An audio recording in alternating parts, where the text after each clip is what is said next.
Hey, welcome back to another video. Tonight we're going to be out shooting some astro, the Milky Way, over the mountain range. It's over in the east at the present.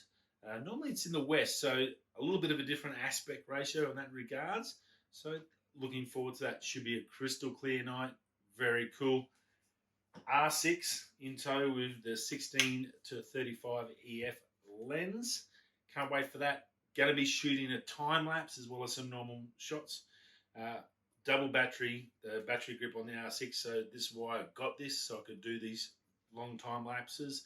So I want to have a play around with that as well. Now, while I'm out there, good time to test a new product that we've got on the channel. Now, normally, in the Shimoto, we've got the circular filters, the Nissi circular filters. Here's the circular polariser that I screw on the front, and normally night stuff I'll put the light pollution from Nissi on there. No dramas with that. Generally it's pretty good with the night filter, but at 16, if I go down to 16mm, I do get fringing in the daylight with the ND filters on there, or even the circular polarizer. I will get fringing in the corner. So been looking for a little bit of an option on what I can do with that. Now there's a few options. You can go, I could sell my whole set, lose a fair bit of money. There's nothing wrong with my filters. Buy maybe a 95mm circular lens set. So it's going to cost me $1,000 or so, and I'm probably only going to get maybe half my money back on my 82mm ones. So it's going to be at least $500-600 out of my pocket to go up to a bigger round one, which is fine. I could go to a magnetic system, say a Freewell or a Kase, but there's also other options. Canon does a drop-in filter set, but that's mega expensive. Like it's $300-400 for the unit. Then you got to get the special filters, which are weather sealed, which is good, but they don't have too many options. And again, it's a little bit pain.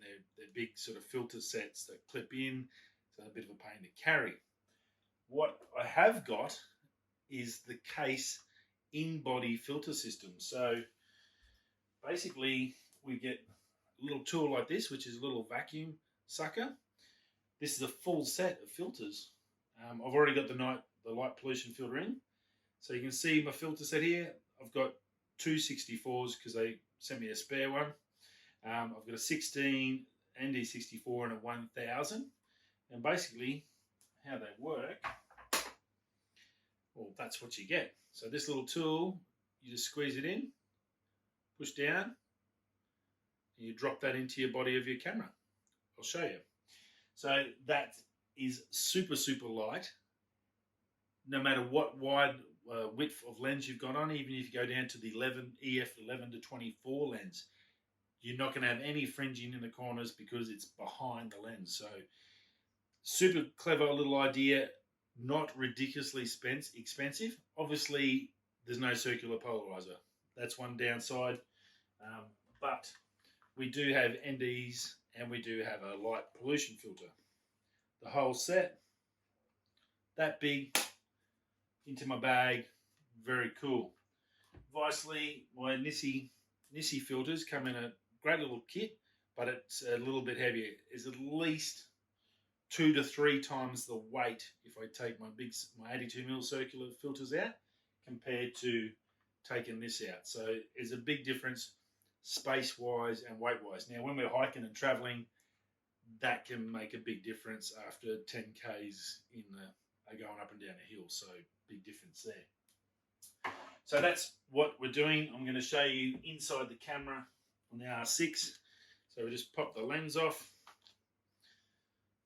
and you should be able to see the Kase in-body night filter in there. Now, they aren't $1 million perfect, but that's as simple as putting it in and out.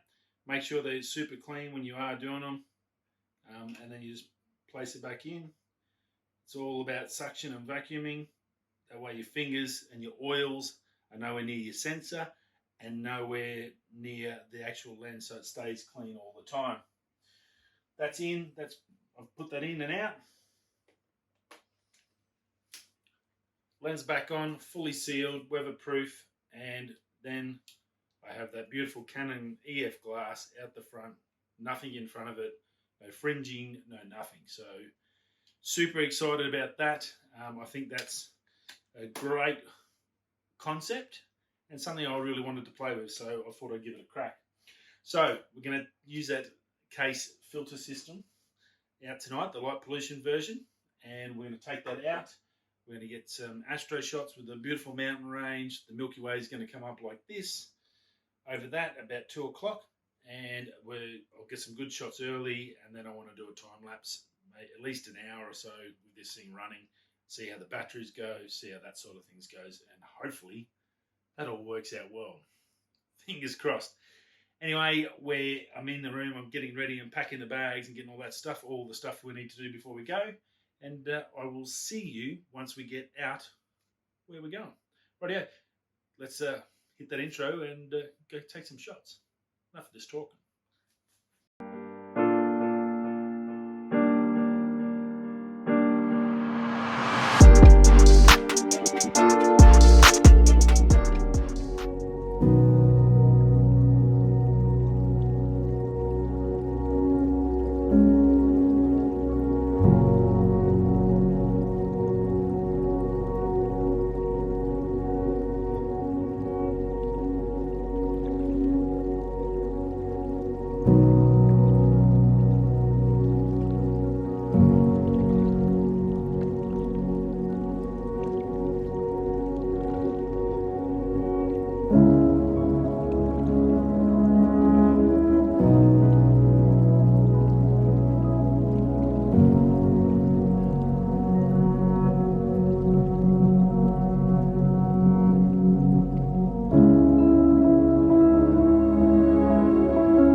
Well, so there you have it. That's the testing in the R6 with the Kase in-body night filters. So again, if you just to remind you just how tiny they are, super mega light, definitely worth having a crack. I think if you're looking for an option for a super wide lens and you don't want to have to screw on multiple lenses or go and buy a whole new set of circular lenses for the outside, this might be a cheaper option for you to give it a crack. And if you're just doing a lot of astro, you might only have to buy the night filter. You might not need the whole set. I've got them because I want to try them out and test them with some water and see how they go with the flow. But yeah, pretty cool. So hope you enjoyed the photos. Hope you enjoyed the time lapse. From what I've seen, I haven't edited it as yet because I was going to do some video there, but I thought I'd come and chat to you before I crash out. I'm going to download all the photos. You would have seen the images. I'll show you all the images of them now. You'll see the photos. I'm going to star stack them. That's the first time we've used that software, so I think Star Stacks. And yeah, I'll put a link below for that so you can go and check it out if you want to star stack it. It's one Alan Wallace got me onto. If you haven't heard of him, go check him out. He's a very, very smart man with astrophotography. And yeah, have a great week. Hope you enjoyed it. The first real proper, I guess, at work at least, out here in the Pilbara, the Astro, the Milky Way with the R6. Super impressed with the images. Beautiful shot of that beautiful mountain range, rolling down to that and coming up to the Milky Way. And yeah, I'll put the photos and the time lapse up now and hope you enjoy this video. If you haven't already, subscribe, like, and all that fun stuff. Help me out in that regards. I'll see you on the next video. Stay safe and peace.